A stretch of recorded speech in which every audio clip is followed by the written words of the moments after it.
بسم اللہ الرحمن الرحیم الحمدللہ۔ آج ہماری تلاوت کا آغاز 9ویں پارے کے آخری پاؤ سورہ انفال۔ انفال مال غنیمت۔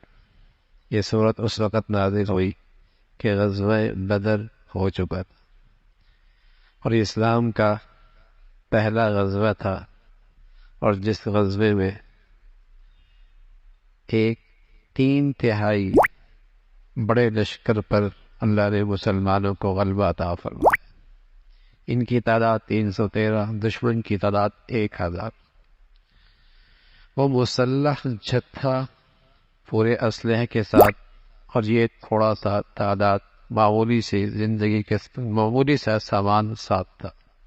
3 گنا بڑے لشکر کو مسلمانوں کے ہاتھوں سے شکست ہوئی۔ مال غنیمت سامنے آیا۔ پہلی مرتبہ آیا تو رائے میں فرق آیا، کس کو کتنا ملے گا۔ تو اللہ رب العزت نے انہیں خطاب کیا، ساری امت کو سبق دیا، اتفاق کی بنیاد خوف خدا ہے۔ سورت کا آغاز ہے اتقوا اللہ، اللہ سے۔ اگر اللہ کا خوف ہو اور فکر آخرت غالب ہو جائے تو بڑے جھگڑے بھی لمحوں میں ختم ہو جاتے، اور خوف خدا نہ ہو تو معمولی مولی باتیں بھی جسے کہیں کہ نفرتوں کے پہاڑ بن جاتے۔ تو امت کو تلقین فرمائی اتقوا اللہ، اللہ سے ڈرو۔ تقوی، خوف خدا، آخرت کی فکر کا غلبہ، یہ جھگڑے ختم کر دیتے اور دل صاف کرنا آسان ہو جاتا ہے۔ دلوں میں خوشگواری، محبتوں کے جذبات لانا آسان ہو جاتا ہے۔ تو صحابہ کے واسطے سے ساری امت کو تلقین فرمائی، پھر اللہ نے ان مخلص ایمان والوں کی ایمان کی گواہی دی، اور ایمان والوں کے 5 نمایاں خوبیوں کا تذکرہ فرمایا۔ 3 کا تعلق دل سے ہے، 1 کا تعلق بدن سے ہے، 1 کا تعلق مال سے۔ 5 نمایاں ایمان والوں کی خوبی ہے۔ پہلی بات فرمائی ذکر اللہ وجلت قلوبہ، اللہ کی عظمت، اللہ کی عقیدت، محبت اتنی ہے کہ اس کا ڈر دل میں بیٹھا ہوا۔ یہ ڈر وہ نہیں ہوتا جو درندے سے ہوتا ہے، کسی مہلک جانور سے ہوتا ہے۔ باپ کی عظمت دل میں ہے، شرماتا ہے۔ استاد کا احترام دل میں ہے تو ڈرتا ہے۔ سبحان اللہ، اللہ کا جو ڈر ہے نا، وہ بے سکون نہیں کرتا، اس سے سکون میں اور اضافہ ہوتا ہے، اس لیے کہ وہ ڈر عظمت کے ساتھ ہے، محبت کے ساتھ ہے، عقیدت کے ساتھ ہے، احسانات اللہ کے یاد ہے۔ یہ ڈر ہے، یہ مومن کے دل میں ہوتا ہے۔ اس لیے جب بھی اسے اللہ کی یاد آتی ہے تو اس سے حیا آتی ہے۔ ایک خوبی تو یہ ہے۔ دوسری فرمایا جب یہ قرآن سنتے ہیں تو ایمان کے نور میں اضافہ ہوتا ہے۔ اللہ ہمیں بھی ایسا قرآن پڑھنا سننا نصیب فرما دے جس سے ہمارے ایمان میں اور اضافہ ہو۔ تیسری علامت بتائی، وہ اپنے اللہ پہ اعتماد اور بھروسہ کرتے ہیں۔ اسباب اختیار کرتے ہیں، لیکن کامیابی کے لیے وہ اسباب کو آخری درجہ نہیں سمجھتے، بلکہ وہ جانتے ہیں اسباب جس ذات کے ہاتھ میں ہے، نتیجہ بھی اسی کے ہاتھ میں ہے، کرے گا اللہ۔ چوتھی خوبی ان ایمان والوں کی یہ ہے، نماز قائم کرتے ہیں۔ نماز پڑھتے نہیں ہیں، نماز قائم کرتے ہیں۔ پڑھنے میں اور قائم کرنے میں فرق ہے۔ نماز قائم یہ ہوتا ہے کہ اس کے تمام آداب اور شرائط کی رعایت رکھ کے نماز پڑھنا۔ اگر یہ آداب کی شرائط نہیں رکھیں گے تو نماز پڑھنا ہوگا، قائم کرنا نہیں ہوگا۔ فرمایا نماز قائم کرتے۔ اور 5ویں خوبی بتائی، اللہ کا دیے ہوا مال خرچ کرتے ہیں۔ تو اللہ بھی نے فرمایا اولئک هم المؤمنون حقا، یہ سچے ایمان والے ہیں جن میں یہ 5 خوبی ہے۔ صحابہ کے بعد رضوان اللہ علیہ اجمعین کے بعد اس امت کی سب سے بڑی شخصیت حسن بصری رحمۃ اللہ علیہ، صحابہ کے بعد یعنی تابعین میں سب سے بڑے آدمی حسن بصری رحمۃ اللہ علیہ، ان سے کسی نے پوچھا آپ ایمان والے؟ تو حسن بصری فرمان لگے ایمان کی دو شان ہے، ایک تو وہ ایمان والا ہوتا ہے آمنت باللہ و ملائکتی و کتبی و رسلی والیوم الآخر والقدر خیری و شرہ من اللہ تعالی، ان چیزوں پر ایمان لانا، اس لحاظ سے تو میں ایمان والا ہوں۔ باقی دوسرا وہ ایمان والا ہوتا ہے جس کی اس آیت میں بتایا گیا، اس کے بارے میں کچھ نہیں کہہ سکتا، امید تو رکھتا ہوں لیکن یقین سے کچھ نہیں کہہ سکتا۔ اتنا بڑا آدمی وہ بھی یہ کہہ رہا ہے، ایک تو وہ ایمان ہے کہ ان چیزوں پر ایمان وہ تو ہے، لیکن عمل کا یہ درجہ ایمان کا، فرما اس کے بارے میں مجھے کچھ نہیں پتا، وہ تو اللہ کے علم میں ہے کہ میں ان میں ہوں یا نہیں۔ ایسے ایمان والوں کے لیے اللہ نے 3 انعام بتائے۔ پہلا انعام درجہ بلند، دوسرا انعام بخشش، تیسرا انعام عمدہ رزق۔ عمدہ رزق کیونکہ ایمان والوں کی صفات بھی 3 قسم کی تھی، ایک کا تعلق دل سے تھا تو اس کا انعام کیا ملا؟ درجہ بلند۔ ایک کا تعلق بدن سے تھا، نماز، اس کا انعام بخشش، گناہوں کی بخشش۔ تیسرا ان کی خوبی تھی اللہ کے راستے میں خرچ کرنے والے، تو انعام بھی اسی انداز کا ہے، اللہ پھر اس خرچ کرنے کا بہت عمدہ رزق عطا فرمائے، اس کا رزق بھی بڑا شاندار ہو۔ پھر غزوہ بدر کا تذکرہ ہے۔ مسلمان ایک چھوٹے سے قافلے کے لیے گئے تھے ابو سفیان کے، وہ ان کی تجارتی قافلہ تھا اور جس پر ان کی پوری مکہ کی تجارت تھی، ان کو کمزور کرنے کے لیے مسلمانوں کا ایک چھوٹا سا جسے کہیں گے جماعت گئی حضور علیہ الصلوۃ والسلام کی قیادت میں۔ لیکن جب ابو جہل کو پتہ لگا کہ مسلمان راستے میں ہیں تو اس نے پورا 1000 کا لشکر تیار کر کے حملہ کرنے کے لیے بدر کی طرف آیا۔ تو اس موقع پہ مسلمانوں میں آپس میں رائے ہوئی کہ ان سے لڑنا چاہیے یا واپس جانا چاہیے۔ تو کچھ کا خیال آیا کہ تعداد ہی کیا ہے کہ ہم ان سے لڑیں گے، لیکن حضرت عمر کھڑے ہوئے، حضرت ابو بکر کھڑے ہوئے، حضرت مقداد کھڑے ہوئے، حضرت سعد کھڑے ہوئے رضی اللہ تعالیٰ عنہ، کہ یا رسول اللہ ہم آپ پر ایمان لائے اور آپ کا جو فیصلہ ہوگا، جو اللہ نے آپ کو بتایا ہوگا، اور اللہ ایسا لگتا ہے کہ اللہ ہم سے آج وہ کروائے گا کہ آپ کی آنکھیں ٹھنڈی ہو جائے گی، ہم تیار ہیں 3 گنے بڑا لشکر کا مقابلہ کرنے کے لیے، اور نہتے سامنے سے مسلح فوج کا تیار ہے۔ ادھر حضور علیہ الصلوۃ والسلام نے جب بدر کے میدان پر پہنچے تو آپ کے لیے ایک چھوٹا سا بیٹھنے کی جگہ بنا دی گئی، وہاں کچھ صحابی آپ کے ساتھ ابو بکر رضی اللہ تعالیٰ عنہ ساتھ تھے، آپ نے رات بھر عبادت میں گزاری اور اللہ کے سامنے ہاتھ پھیلا دیے۔ ادھر حضرات صحابہ رضوان اللہ علیہ اجمعین سفر پہ، رات کی عبادت، لیکن اللہ نے ایک ایسی نیند بھیجی جس پر سب پر نیند طاری ہو گئی، اور جیسی وہ تھوڑی دیر کی نیند طاری ہوئی تو پھر تازہ ہو گئی اور دل میں ایک سکون آ گیا۔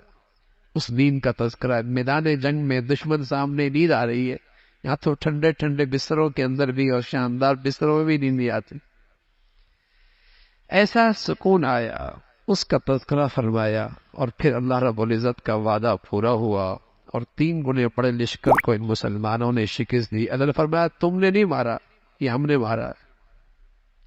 اللہ کے فرشتے تھے جو مسلمانوں کے جذبہ بڑھا رہے تھے اور ان کے پشتوں پہ مار رہے تھے، اس لیے کہ انہوں نے اللہ اور اللہ کے رسول سے دشمنی مول لی۔ ایمان والوں سے کہا کہ یہ تمہاری کامیابی کے پیچھے ہے کیا؟ اللہ اور اللہ کے رسول کی اطاعت۔ اس لیے ہمیشہ اللہ اور اللہ کے رسول کی اطاعت کرنا، ان لوگوں کی طرح نہ ہونا جو چپایوں کی طرح ہیں، جو اپنی جسم کی نعمتوں سے فائدہ نہیں اٹھاتے، دیکھنے سے، کانوں سے، گویائی سے، جو ان سے حق نہیں سمجھتے اور حق کے تقاضے نہیں پورے کرتے، وہ تو چپایوں کی طرح ہے، روئے زمین کی بدترین مخلوق ہے۔ انسان کے اعلیٰ اور ادنا کا معیار کیا ہے؟ انسان کی شرافت اور ذلت کا معیار کیا ہے؟ انسان کے اعلیٰ اور ادنا کا معیار کیا ہے؟ بزنس بڑھاؤ، کاروبار بڑھاؤ، پیسہ بہت ہو، عہدہ بہت بڑا ہو، نہ یہ اعلیٰ اور ادنا کا معیار نہیں ہے۔ اعلیٰ اور ادنا کا معیار قرآن کا یہ ہے، اگر اللہ کا فرما بردار ہے تو وہ بہت اعلیٰ ہے، اور اگر اللہ کا فرماندار نہیں، نافرمان ہے، تو وہ تو جانور ہے، وہ تو چپایا ہے، وہ تو انسان کہلانے کے لائق ہی نہیں ہے۔ ان شر الدواب، زمین کے بدترین چپائے ہیں وہ جو اپنی جسم کی نعمتوں سے فائدہ اٹھا کر اللہ کے نہیں بنتے، تو بدترین چپائے ہیں۔ اس کا تذکرہ فرمایا، پھر ایمان والوں کو تلقین فرمائی، اس فتنے سے ڈرو جو فتنہ صرف گنہگاروں پہ نہیں آئے گا، جو فتنہ صرف گنہگاروں پہ نہیں آئے گا، ان لوگوں پر بھی آئے گا جنہوں نے گناہ دیکھا اور گناہ کو نہ روکا، گناہ دیکھا اور گناہ کو نہیں روکا، ان پر بھی وہ اللہ کا عذاب آئے گا۔ اس فتنے سے بچو، اس کا تذکرہ فرمایا۔ اللہ اور اللہ کے رسول سے خیانت نہ کرو، اگر تم تقوی اختیار کرو گے اللہ رب العزت تمہاری خطائیں معاف فرما دیں گے اور تمہیں ایک نور عطا فرمائیں گے جس سے تمہیں صحیح اور غلط، بدعت اور سنت، حق اور باطل کی تمیز ہونے لگے گی۔ اللہ تمہیں ایک ایسا نور نصیب فرما دیں گے۔ رسول اللہ صلی اللہ علیہ وسلم نے اس نور کے بارے میں فرمایا، اتقوا فراست المؤمن فإنه ينظر بنور اللہ، مومن کی فراست سے بچو، وہ اللہ کے نور سے دیکھتا ہے۔ یہ فراست دل کی آنکھوں کا نام ہے، یہ فراست دل کی روشنی کا نام ہے۔ جب آدمی حلال کھاتا ہے اور پاکیزہ کھاتا ہے اور اپنی آنکھوں کی حفاظت کرتا ہے اور اپنے اعضاء اور جوارح کو گناہوں سے بچاتا ہے، اللہ اس کی بصیرت اور اس کی فراست کو بڑھا دیتا ہے، اس کی سمجھ بوجھ میں اضافہ کر دیتے ہیں۔ وہ اچھے فیصلے کرتا ہے، اچھا مشورہ دیتا ہے، اچھی رائے رکھتا ہے، زندگی کا صحیح مقصد سامنے رکھتا ہے۔ یہ بصیرت اللہ رب العزت تقوی اور نیکی کی برکت سے عطا فرما دیتے ہیں۔ قرآن کے اندر فرمایا، کفار کہا کرتے تھے اگر آپ کا کہا ہوا دین سچا ہے تو پھر اللہ کی ہم پر پتھروں کی بارش کیوں نہیں ہوتی؟ تو اللہ رب العزت نے جواب دیا، جب تک آپ ان میں ہیں ان پر عذاب نہیں آئے، ان پہ عذاب نہیں آئے۔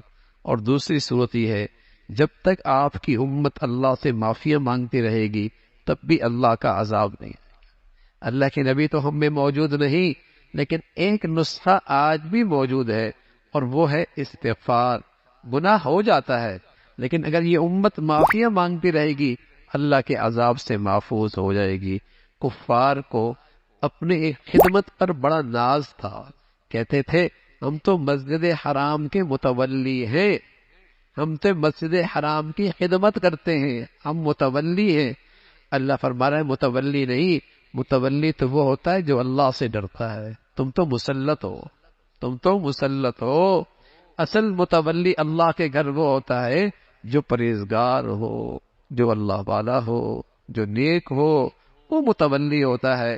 باقی تو مسجدوں پہ لوگ مسلط ہوتے ہیں، مسجدوں کے جسے کہیں کہ مسلط شدہ ہوتے ہیں، تو انہیں اس بات پر فخر ہوتا تھا کہ ہم مسجدوں کی، مسجد حرام کی خدمت کرتے ہیں۔ اس کی مذمت فرمائی، ایک دن آئے گا جب اچھے برے کی تمیز ہو، اچھے برے الگ الگ ہو جائیں گے، اس کا تذکرہ فرمایا۔ پھر اہل ایمان کو تلقین فرمائی، جہاد اس وقت تک رہے گا جب تک کہ اللہ کا دین پورے طور پہ غالب نہ ہو جائے۔ مال غنیمت کی تقسیم کا طریقہ بتایا، اور پھر غزوہ بدر میں اللہ کے نبی صلی اللہ علیہ وسلم کس طرح اپنے ساتھیوں کو میدان میں بٹھا رہے تھے اور مورچوں پہ بٹھا رہے تھے اور میدان کے لیے تیار کر رہے تھے، اس نقشے کا ذکر فرمایا۔ ان کی نظر میں تم تھوڑے لگ رہے تھے اور تمہاری نظر میں وہ تھوڑے لگ رہے تھے۔ اللہ چاہتا تھا کہ یہ معاملہ ہو جائے، یہ معاملہ ہو جائے، تاکہ آج اللہ حق اور باطل کا فیصلہ فرما دے اور سر کی آنکھوں سے دنیا دیکھے کہ حق والوں کے ساتھ کیسی اللہ کی مدد اور نصرت ہوئی، اس کا تذکرہ فرمایا۔ لیکن میدان جہاد میں کامیابی کے اصول بھی بتائے۔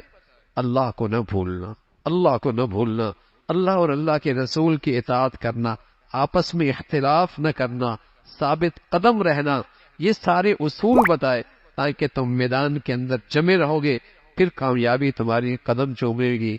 سراقہ ابن مالک، اس کی شکل میں شیطان میدان میں آیا اور ان مشرکین کا حوصلہ بڑھا رہا تھا، لیکن اس نے جب فرشتوں کو دیکھا تو بھاگ نکلا اور کہنے لگا میں وہ دیکھ رہا ہوں جو تم نہیں دیکھ رہے، میں وہ دیکھ رہا ہوں جو تم نہیں دیکھ رہے۔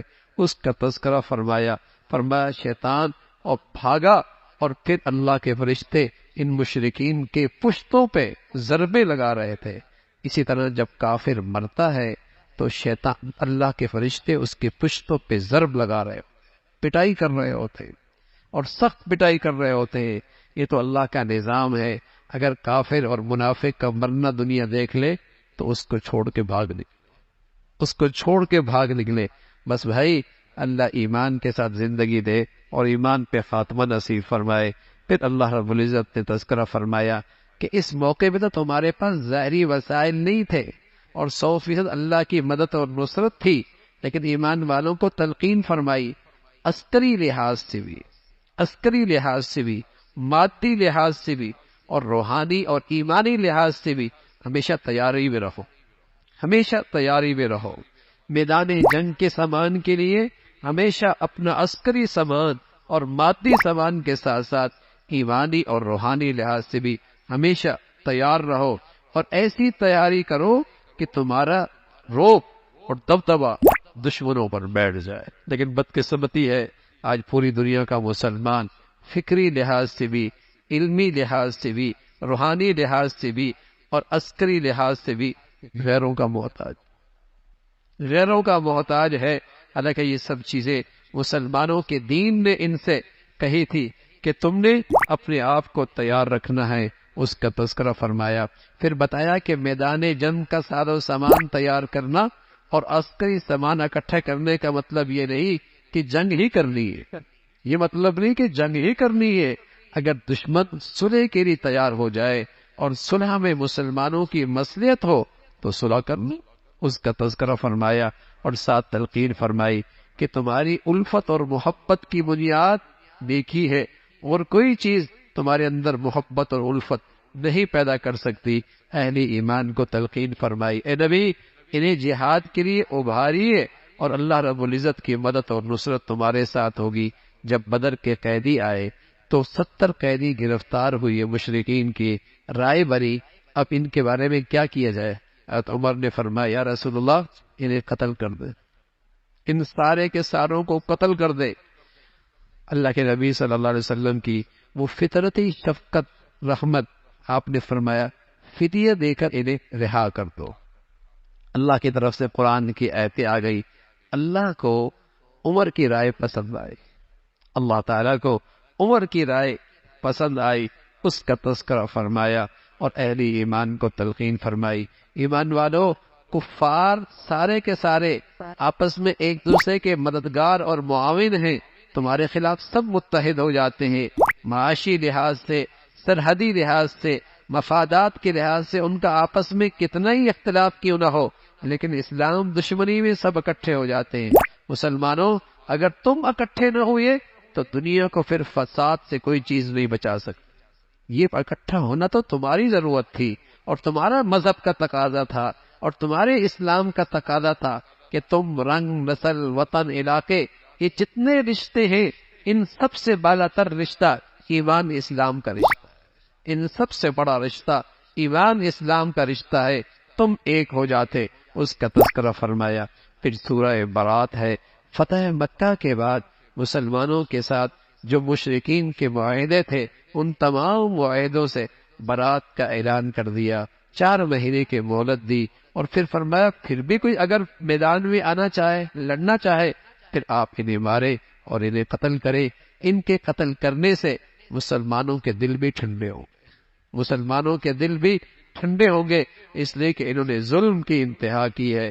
مشرک اللہ کے گھروں کو نہیں آباد کیا کرتا، مشرک اللہ کے گھروں کو نہیں بنایا کرتا، اللہ کے گھروں کو بنانا اور انہیں آباد کرنا یہ ایمان والوں کا کام ہے، یہ ایمان والوں کا کام ہے۔ ایمان والے جو ہیں وہ اللہ کے گھر بناتے ہیں اور وہ اللہ کے گھروں کو آباد کرتے ہیں، جو نماز کا اہتمام کرتے ہیں اور جو زکوٰۃ دیتے ہیں اور سوائے اللہ کے اور کسی سے نہیں ڈرتے ہیں۔ تو اللہ کے گھروں کو بنانا اور آباد کرنا یہ ایمان کی نشانی، یہ ایمان کی نشانی ہے۔ کفار فخر کیا کرتے تھے کہ ہم حاجیوں کی بڑی خدمت کرتے ہیں اور ہم ان کے لیے سبیلیں لگاتے ہیں، دودھ کی، ستوں کی، پانی کی۔ فرمایا ٹھیک ہے، لیکن یہ سب چیزیں ایمان کے برابر نہیں ہو سکتی، اللہ کے راستے میں جان کی بازی لگانے کے برابر نہیں ہو سکتی۔ اصل قیمت ایمان ہے اور اللہ کے لیے سب کچھ قربان کر دینا ہے، تم اس کے برابر نہیں ہو سکتے۔ پھر ایمان والوں کو تلقین فرمائی کہ دیکھو تمہارے سارے نسبی رشتے اور وطنی رشتے سب ٹھیک ہیں، لیکن ان سب سے بڑا رشتہ ایمان اسلام کا رشتہ ہے، اور صحت مند ایمان کی نشانی یہ ہے کہ دنیا کی ہر چیز سے زیادہ تمہارے دل میں اللہ اور اللہ کے رسول کی محبت ہو۔ صحت مند ایمان کی نشانی یہ ہے دنیا کی ہر چیز سے زیادہ تمہارے دلوں میں اللہ اور اللہ کے رسول کی مدد ہو۔ غزوہ حنین کا واقعہ ذکر فرمایا، مسلمانوں کی تعداد زیادہ تھی، خیال آیا کہ بدر میں تھوڑے تھے، جیت گئے، اب تو ہماری تعداد بڑی ہے، بس یہ خیال آنا تھا کہ میدان مشکل ہو گیا اور یہ جنگ مشکل ہو گئی، مسلمانوں کے پاؤں اکھڑنے لگے۔ پھر اللہ کی مدد اور نصرت آئی جب انہیں اپنی غلطی کا احساس ہوا کہ آج نظر اپنی تعداد پہ پڑی، اللہ کی مدد اور نصرت سے نظر ہٹی تو پاؤں میدان سے اکھڑنے لگے۔ تنبیہ فرمائی، پھر اللہ کی مدد آئی اور اللہ نے کامیابی نصیب فرمائی۔ پھر فرمایا مشرک نجس ہے، یہ مسجد حرام میں داخل نہیں ہو سکتا۔ پھر یہودیوں کا غلط عقیدہ ہے کہ عزیر اللہ کے بیٹے ہیں، عیسائی کہتے ہیں عیسیٰ اللہ کے بیٹے ہیں۔ فرمایا یہ سب ان کے منہ کی باتیں ہیں، اللہ ان تمام شرکیہ رسوم سے پاک ہے، وہ ذات اپنی ذات و صفات میں اکیلی ہے، اللہ کا دین بلند ہوگا۔ اگرچہ مشرک کو یہ بات بری لگے، بہت سارے ایسے جھوٹے پیشوا ہیں جو جس سے وہ دنیا سے لوگوں سے پیسے لیتے ہیں اور رائے حق سے لوگوں کو روکتے ہیں۔ پھر زکوٰۃ نہ دینے والوں کی مذمت فرمائی، جو زکوٰۃ نہیں دیتے اور مال و دولت اکٹھے کرتے ہیں، کل یہی دولت آگ کے انگارے بنیں گے اور اس سے ان کو جسم کو جسے کہیں کہ داغا جائے گا، اس کی مذمت فرمائی۔ ایمان والوں کو تلقین فرمائی۔ غزوہ تبوک ایک بڑا مشکل غزوہ تھا، رومیوں کے ساتھ جنگ تھی، بہت بڑی طاقت تھی، مسلمان نہتے تھے، اور اس موقع پہ یہ جہاد کا موقع اور جنگ کا موقع آیا جب مسلمانوں کی فصلیں کھجور تیار تھی، جس پر پورے سال کا گزارا ہوا کرتا تھا، لیکن اللہ کے راستے میں نکلنے کی تلقین فرمائی، پیغام آ گیا اور مسلمانوں کو فرمایا اللہ تمہاری مدد اور نصرت فرمائیں گے۔ جیسے ہجرت کے موقع پہ حضور علیہ السلام کے ساتھ حضرت صدیق اکبر تھے رضی اللہ تعالیٰ عنہ، کس طرح دشمنوں کے درمیان اللہ نے ان کی حفاظت فرمائی، اس کا تذکرہ فرمایا۔ پھر اس غزوے میں منافقین نے جس انداز سے مسلمانوں کو پریشان کیا اور ستایا، ان کی مذمت فرمائی۔ فرمایا یہ بہانے بناتے ہیں اور جان بچانے کی فکر کرتے ہیں، اگر یہ ساتھ چلی بھی جاتے تو سوائے شرارتوں کے ان کا اور کچھ کام نہیں تھا، ان کا خرچ کرنا اللہ کے ہاں قابل قبول نہیں ہے۔ پھر صدقہ خیرات کے مستحقین کی ایک فہرست ذکر فرمائی اور اس کا تذکرہ فرمایا، یہ ہے اللہ کے راستے میں خرچ کرنے والوں کے مصارف، اور منافقین کا طرز عمل فرمایا کہ وہ برائی کی طرف بلاتے ہیں، اچھائی سے روکتے ہیں، اور ایمان والے مرد اور ایمان والی عورتیں ان کا وظیفہ یہ ہے کہ وہ برائیوں سے روکتے ہیں، اچھائیوں کی طرف بلاتے ہیں۔ آخرت میں ان کے لیے بلند مقام ہے، اور آخرت میں جسے کامیابی مل گئی حقیقت میں وہی سچی کامیابی ہے۔ لیکن جو شخص کفر کی حالت میں مرا، اللہ کے نبی سے فرمایا آپ ان کے لیے استغفار کریں، 70 بار بھی استغفار کریں گے اللہ ان کی بخشش نہیں فرمائے۔ منافق اور کفر کے ساتھ مرنا یہ وہ بد نصیبی ہے کہ فرمایا اے نبی آپ 70 بار بھی ان کے لیے بخشش کی دعا کریں گے، ان کے لیے دعا قبول نہیں ہوگی، اور کبھی بھی ان کی نماز جنازہ نہ پڑھائیں۔ کبھی بھی کسی منافق کی نماز جنازہ نہ پڑھائیں، اس کی طرف تلقین فرمائی اور مسلمانوں کو پیغام دیا۔ پھر اللہ کے راستے میں جو لوگ نہیں جاتے وہ منافقین، ان کا تذکرہ فرمایا، لیکن کچھ مخلص ایمان والی بھی جن کے پاس سواریاں نہیں تھے، جن کے پاس وسائل نہیں تھے اللہ کے راستے میں نکلنے کے لیے، لیکن ان کی آنکھوں سے آنسو جاری تھے، حسرت تھی ہم اس نیکی کو کیوں نہیں کر پا رہے اور اس نیکی کے اندر ہماری شرکت کیوں نہیں ہو رہی۔ اللہ رب العزت فرما رہے ان کا نہ جانا بھی عذر ہے، ان کا نہ جانا ایک عذر ہے، اور ان کی اس پر کوئی پکڑ نہیں۔ پکڑ تو ان پہ ہے جو یہ نیکی کر سکتے ہیں اور ان کے پاس تمام وسائل میسر ہیں، پھر گھر میں بیٹھی ہوئی ہے۔ اللہ رب العزت نے ان کے دلوں پہ مہر لگا دی، ان کی مذمت فرمائی ہے۔ اللہ رب العزت دین کی صحیح سمجھ نصیب فرما دے۔